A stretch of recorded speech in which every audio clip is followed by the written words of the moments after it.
Pigweed here. Today we review a stout and wonder, is there a new nation forming in the Middle East?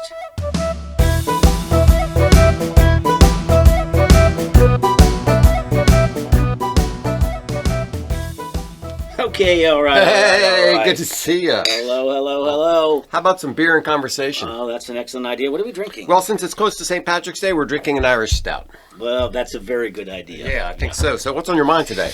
Well, Syria has collapsed. Ah, yes. And I've been told forever that that's going to be a good thing because Bashar al-Assad is a horrible person. Is a horrible guy.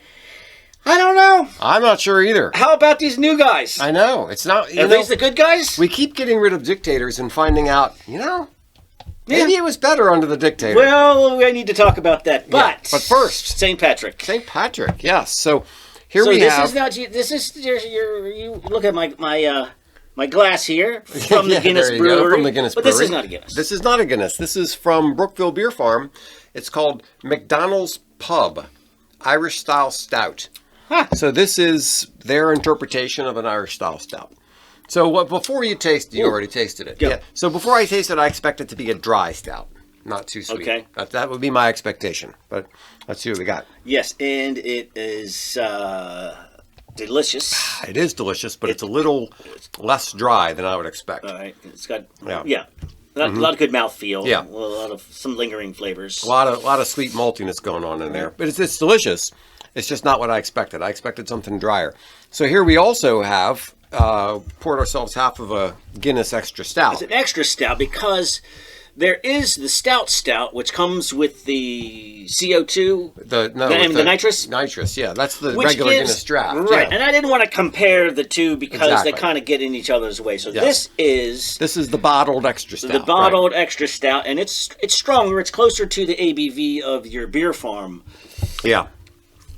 Yeah, so the Guinness Extra Stout, a little bit more of that dark malt bitterness and sharpness. Yeah. And it's a little drier. Yeah, you got that little bite on the back end, Yeah. like it's sort of like a, like dark chocolate compared to milk chocolate, Yes, something like that. exactly. That same kind of sharpness from.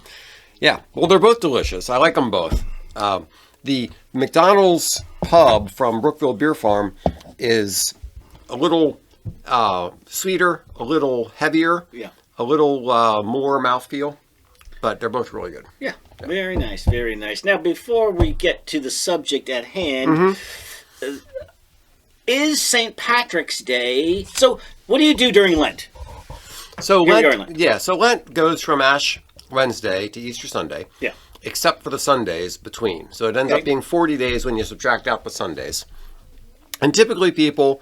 Lent is a time of abstinence and fasting and acts of charity and that sort of thing. And people usually give something up for Lent. Something that they like. Something that they enjoy. So I thought, wait a minute, so St. Patrick's Day is a day of drinking, right? Yeah. Now, well, is it always fall in Lent? Because if you were somebody who really enjoys your stouts... This would be the thing that you would give up for Lent, but boy, doesn't it fall at an unfortunate time to have your St. Patrick's Day right in the middle there. Yeah. So my question was, I was going to ask you, but I said, well, let me just look it up. Does St. Patrick's Day always fall within Lent? Or maybe, some years you get, some years it's bad timing, and some years it isn't. Yeah. So I went to ChatGPT. Okay. Where could you go? You could not possibly go wrong. It says it can.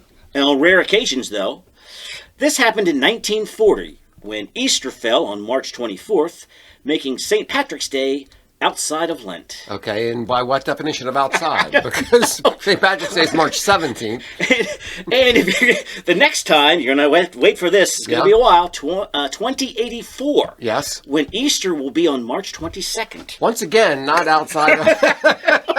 No! So I said, okay, I don't know. Did my wording confuse it in some way? Yeah, So I re-asked it. I got a different answer. Still all within the range. So this one actually is very helpful because it says the latest possible date for Easter is April 25th. Right. Meaning Lent would begin as late as March 10th. Right. Again, Patrick's Day would St. not... Patrick's Day it says, is after would, that. And it says it would not be during Lent. What? And then the other one, the 1940 one, comes. Yeah. That says the next time is 2038. So forget the 2084. It's 2038, and this time Lent starts on March 10th. So one of the things that ChatGPT is notoriously bad at is math. So apparently it's bad at dates also. Something like that. Okay, so my question still is: funny. That guy, that solid Irish Catholic guy, right? Could he get? I mean, are there places where there'd be a little dispensation for St. Patrick's Day? Yeah, that happens. Well, one of the issues, of course, is eating corned beef. Yeah, right. And when it's rough. A Friday, because Fridays you're not supposed to eat meat. So, what happens if St. Patrick's Day falls on a Friday? Well, sometimes the bishops give a dispensation and say, okay, fine, you can eat meat on Friday. But it reminds me of this story. There are these three Irish brothers who went, every day they went to the pub and had a beer together. And two of them went away to war. Mm. And the third brother would go and sit down at the bar and have 3 beers to remember his brothers. So very nice. Yeah. And one time he comes in and he orders 2 beers. Mm. And the whole pub is like, eyes are getting red and, what's wrong? So they go over and ask him, like, what happened? And he says, oh, don't worry, I just gave up beer for Lent. Hey, but his brothers did. The brothers didn't. Yeah, I mean, exactly. They've got enough on their minds. They did not give up beer for Lent. That's pretty good. Yeah. All right, so I have another Lent-related question here. And about the meat on Friday. Yeah. How does that work? What's the idea that... So the Lenten fasts have been different in different times and places throughout church history. The Eastern churches had somewhat different rules. They tend to be stricter with the fasts. In Europe, it became common to fast from meat on Fridays because meat was like a luxury sort of a thing. So you were giving that up. Protestants during the Reformation... so is it like fish is poor people's food? Yeah. Yeah. So during the Reformation, a bunch of Protestants had a great big sausage bake on Fridays in Lent, just to basically thumb their nose at their Roman Catholic Church. But anyway, the idea was you gave up meat that was part of the Lenten fast, and you give up other things too. You give up sweets. It was pretty traditional to give up sweets and rich food. Well, when I was in elementary school, we had fish sticks every Friday. Every Friday. I didn't even know why. I only learned later that, that's because of the Catholics. I didn't know that. No. Yeah. But, so you're in school, you're having your fish day, but that was all year round. So when did that change? Yeah, Vatican II. So but it used to be, there was a Friday fast. You didn't eat meat any time during the year. Yeah. And then they changed it after Vatican II to be just during Lent. And what years? Well, Vatican II, I think, ended in 1972, something like that. Okay. I'm not positive, but I think that's about right. I would have already been in elementary school. So it was already every day. It was an every Friday thing. Yeah, one of my close Lutheran friends always referred to Catholics as mackerel munchers. That's pretty good. Okay, so one more thing before we leave Lent. Yes.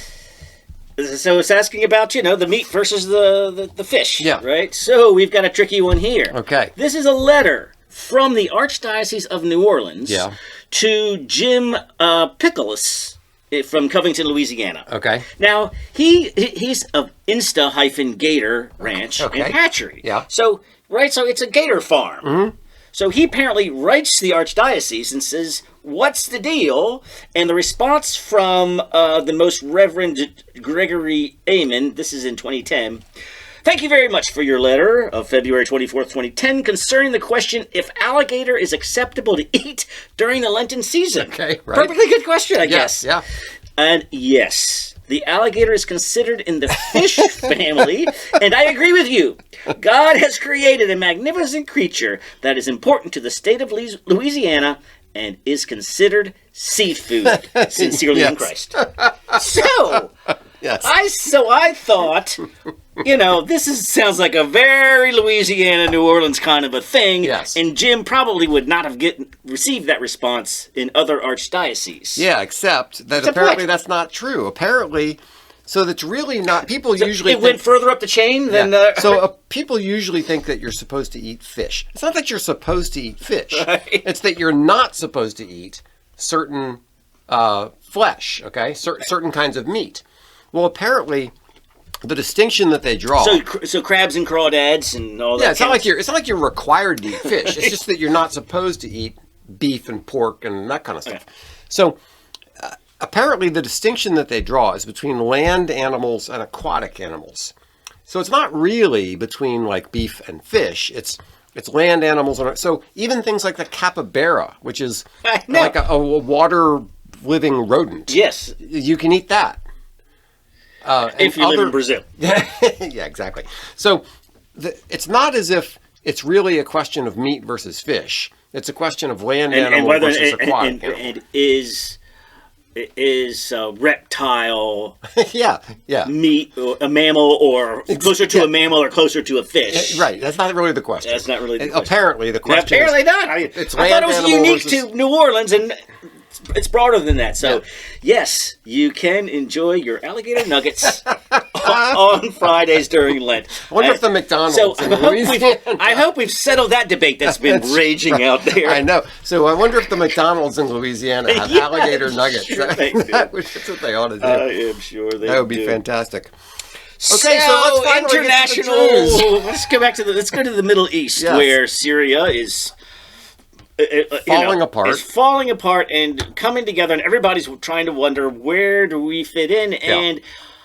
And all of the people who hated Assad are going, yay, the good guys have won, and let's look forward. And when are the elections and human rights going to start pouring into Syria? Right. Never. Never. Because the people who are taking over in Syria are a bunch of Islamic morons. And can I tell you about a certain Nostradamus? Okay. Said, this is back when everybody was said, Assad, he's got Russian support, automatically a bad guy, and has done things like chemical weapons and bombing civilians and that kind of thing. Yeah, so again, I get it, you're a bad guy. Yeah. This fella, this guy, I'll get his name later. The problem in Syria is we have no idea who's on the other side. Maybe we're better off with Assad. We give the rebels weapons and ammunitions, but to me, Assad looks better than the other side. Which was crazy talk at the time. Yes. Because he was going against one of the well-respected international theorists, Hillary Clinton, who was saying that we should be supporting the people who are against Assad. Yeah, right. Just because, right.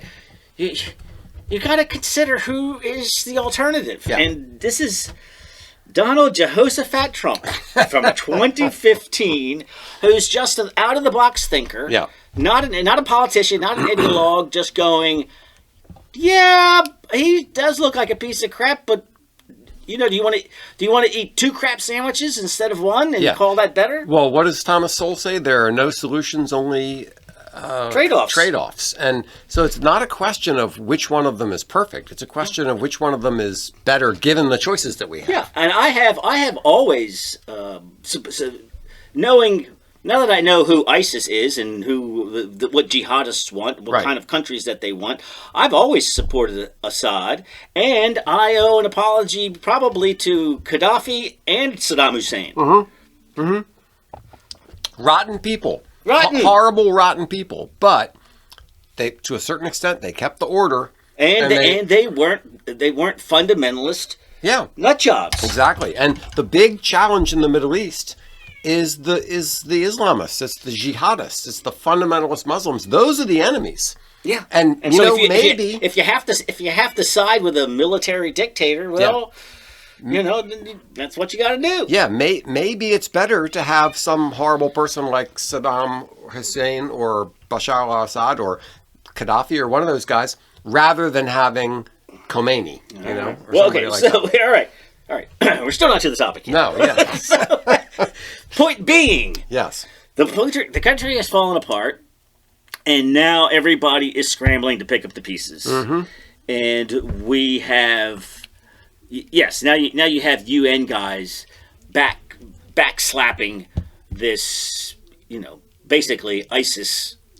Yeah, didn't we do great putting ISIS in charge? Yes, right, and they immediately went about, Isn't it slaughtering their enemies. Isn't it astonishing how often these so-called experts in foreign affairs go in and just totally mess things up? They're terrible. They have a very, very bad track record. Yes, yeah, worse than those sports analysts. Worse than the weatherman. yeah. So now. Right. So now the people the Christians are being the Alawites who are associated with the Assad regime. Right. Yeah, they're being rounded up and slaughtered. Mm-hmm. Christians, same thing. Yeah. Now the Druze, but that's okay. I mean, nobody cares. Nobody cares when Christians are being killed. Nobody cares. It happens all the time. It happens all the time, and nobody ever cares. Ever. If it's Muslims being killed, if it's somebody else being killed, everybody's no Christians. That's okay. That's what they're there for. Yeah. Actually, we've internationally have decided that the biggest victims are the worst perpetrators of violence. Yeah. The poor, suffering 2 billion Muslims. Right. Or the oppressed minority. Yeah. All right. It's insane. Yep. So, I remember hearing about the Druze militia. Yeah. And I don't know what a Druze is. Yeah, I didn't know what it was. Just a Druze. I didn't know if it was like an ethnic good group. guys? Are they bad guys? Yeah. I didn't know what. So we just said, okay. So now the Druze, I think the Druze were fighting, also wanted Assad out. Yeah. And now they have buyer's remorse. Yeah. And they're going, yeah, but I didn't think that this jackass was going to be running the country. Mm-hmm. So now they're consolidating where they live. Yeah. And so who are they? Where do they live? What are they thinking? Yeah. So the Druze are a branch of Islam. So Islam started in the 7th century. Right. And the Druze started in the 11th century. And they broke off from Islam. And basically, Islam's attitude is if you're a Christian or a Jew, you can live under Islam as a Christian or a Jew under harsh, difficult rules. It's fine. You can live here. We want to convert you. We want you to become Muslim. But Christians and Jews can actually live under Islam. You're going to pay a tax, and there are certain positions you're not going to have. Yeah, all that kind of stuff. But Druze, no. Once you leave Islam, you're dead. Even if you left in the 11th century? Yeah. So it's kind of harsh. I know it is kind of harsh. But if somebody you can't leave Islam. There's this total contradiction in Islam where people will say, "Yeah, I know." There's this thing that they say in Islam: "There's no compulsion in Islam." Oh, there's no compulsion, but if you leave, we'll kill you. I know. And you've asked. I've listened to interviews where they ask Muslim fathers, if your daughter left Islam, what would you do? And these, seemingly moderate, decent, so moderate. So they would kill her. Yeah, well, they would send their sons to kill her, right. And they would gladly do it. Yeah. So the Druze basically have been hunted down, persecuted, and killed by Muslims for centuries, and the wonder is that they're even still around. Well, so they just couldn't recruit new people in, I suppose. Well, they don't want to. Apparently, the Druze they don't. They don't. The Druze are, if you're not born a Druze, you're not a Druze. I couldn't go over there and say, "May I please become a Druze?" They'd say, "No, sorry, you weren't born a Druze. You're not a Druze." Yeah.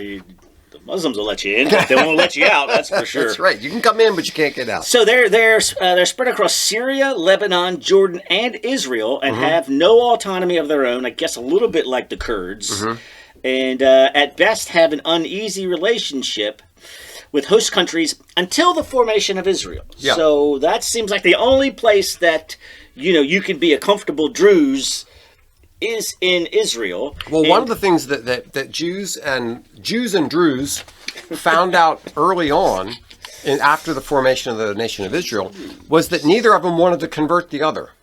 All right. Right, because Jews can't become Druze, and Druze don't want to become Jews. So it's like, okay, fine, we'll get along just fine. And you can you can be a non-Jew and become a Jew, but they're not out there proselytizing. No, they're not shopping for new converts. That's but, right. I mean, it is possible, right? It is. Yes, it is Marrying possible. to it and all that. Yes, but you can't become a Druze. So once, one of the big things that Jews really don't like is people trying to proselytize Jews into becoming Christians or Muslims or whatever else. So when they found out there wasn't any of that going on, and that they both shared fairly common opinions about how to run a society and that sort of stuff, you have Druze in the Israeli parliament. Yeah, I was just stunned to find that out. Yeah. So anyway, the Druze and the Jews get along pretty well. So the Druze, I said they were in all of these different countries, but they have a solid piece of land. There's a Druze mountain there in Syria, borders Jordan. Okay. There's a large Druze zone bordering Lebanon, north of Israel in the Golan Heights. Right. You might have heard that name before. Yeah. Disputed area because it's a good spot to rain rockets down on Israel. Yes, it's right. Because it's the heights. It sits up there, and it was controlled. It was it's been disputed forever because Israel took it because it's so strategic. And said, they weren't building anything there except for a military base. Just saying, we don't want you up here. Yeah. Gosh, what about if you turn over this piece of land to people that hate the Muslims of Syria and create a buffer zone? And this buffer zone that I'm seeing on this little map here, this autonomous zone, runs nearly to Damascus and a large portion of the Jordanian border. So if they were to carve out, all right, not a nation, like I said, a nation would require the United Nations, who is just, since the United Nations created Israel and then is now notoriously anti-Israel. Yes. So they're never going to get the momentum to create a new country in the middle of the Middle East that is not Muslim, because they've just given up. Muslims have taken over and all the other Muslim countries would object to it. Right. Yeah. But we could just have a little buffer zone, a nice big buffer zone, and you could invite in Yazidis and other people who are tired of having their heads cut off by Muslims. Yes. Yeah, well, that would be an interesting minority group. Say everybody who Muslims have been killing because they're bastards. Yeah. Well, actually, you could even bring some Kurds in who are Muslims. Yeah, exactly. But they're just not Islamist jihadist nut jobs. Yes. Yeah. So that would be an interesting coalition of the we don't want to be killed. yeah. Basically. Yeah. That's all it would take. And so I've got this. Oh, what do you have? You have some. I've got an action plan over here. Okay, no, I don't have an action plan. What do you got? This action plan comes from the Cleveland Jewish News or something like that. Okay. And it says, look, we could just do this. We could recognize Druze autonomy and the fundamental right of its people to sovereignty. Yeah. We could publicly state that Islamists had to keep their hands off the pro-Western persecuted minorities of Syria, including Druze, Kurds, and Christians. Right. You could have Donald Trump could voice his support, facilitate aid and training. Yeah. But no troops on the ground. Yeah. And it's just like saying, this is a way that we could create this autonomous zone and just tell everybody, leave these people alone. What an idea. Well, let people live in peace. How about that? Well, it is the religion of peace. You forgot. Oh, yes, I did forget that. Thank you, George Bush, for telling that lie to the world. Yeah, Tony Blair. Yeah. Dork. So, an autonomous Druze zone with a cool flag. I mean, it's a multicolored flag. There you go. Okay. Yeah, there we go. All right, so I think that's a great idea. Now, one of the small problems that might happen with this zone is apparently Druze. One aspect of Druze culture is that they are very loyal to the country that they were born in. Whatever country they were born. If they were born in Syria, if they were born in Lebanon, if they were born in Israel, Jordan, or wherever. Yeah, that they're guys, you gotta. They're loyal to that country. But no matter what? If you were to try to, well, that's the thing. It can't be no matter what. I know. So if you're going to say, look, you can be killed in Syria, or you can go to this autonomous zone. You can be killed in Jordan, or you can go to this autonomous zone. You'd think that a lot of them would say, yeah, not being killed is better. Yeah. And if you're not, as hostile towards, you're not hostile towards other cultures, other religions, you're like, yeah, I can live next to Kurds and Muslims and Alawites, whatever they believe. Yeah. So, because they've already started the ISIS crowd who are Sunnis. Yeah. Are already trying to kill the Shias. Yeah, I know. So it's not even good enough. Yeah, the religion of peace is breaking out with their weapons. Yeah.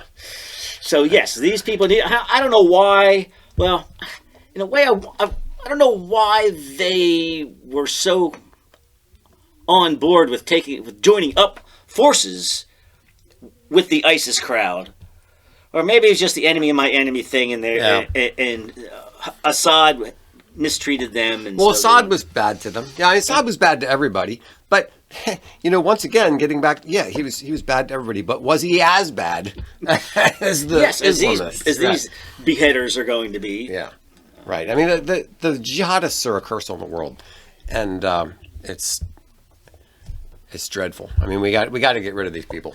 So yeah, and one way to do it. So for 1,500 years. Islam has done nothing but spread from West Africa through the Middle East, through Asia, all of the Uzbekistans, those stands, Indonesia. Mm-hmm. The only pushback has been the Reconquista of Spain. Would they lose their ever-loving minds to lose a couple thousand square miles? Yes. In Syria? Yes, they would. Yes, they would. That are not Muslim controlled, they lose their damn minds. Yes. But if you've got people that the Israelis would say, if you're willing to fight these people, we'll back you. Yeah. And we can get some recognition from the United States, not the UN, of course. Mm-hmm. And it's possible. Maybe it's possible that these people can go. The people who live in the Middle East, who are tired of being beheaded, will have a place to go and kind of live in peace. That would be lovely. Yeah. I'd like it to be true. I don't know if it's going to be true or not. But now I wonder. Nice. Now I understand there's more than just who have we mentioned so far? Druze, Alawites, Kurds. I think we need to do a show about who else is out there who are not Muslims. Yeah. So let me just give you a teaser. Okay, here's a teaser. So you've got Ahmadiyya, Baha'i. Right. We've mentioned Alawites and Druze. Yarsanism, Yazidis, Ishikism, Shabak, Zoroastrianism, Mandeans, Sabaean Mandeans, Kalasha, and Samaritans. I've only heard of the Samaritans. That's 2,000 years ago. And there's a decent chunk of all these. So there are other people out there also wishing that they were not being killed, beheaded. Yes. Anyway, so good luck out there in developing Druzestan. Yes. And good name, Druzestan. Feel free to enjoy your alligator bites. Yes, exactly. Cheers. Thanks so much for listening to Beer and Conversation with Pigweed and Crowhill. Remember to visit us at pigweedandcrowhill.com or send us an email at pigweedshow@gmail.com.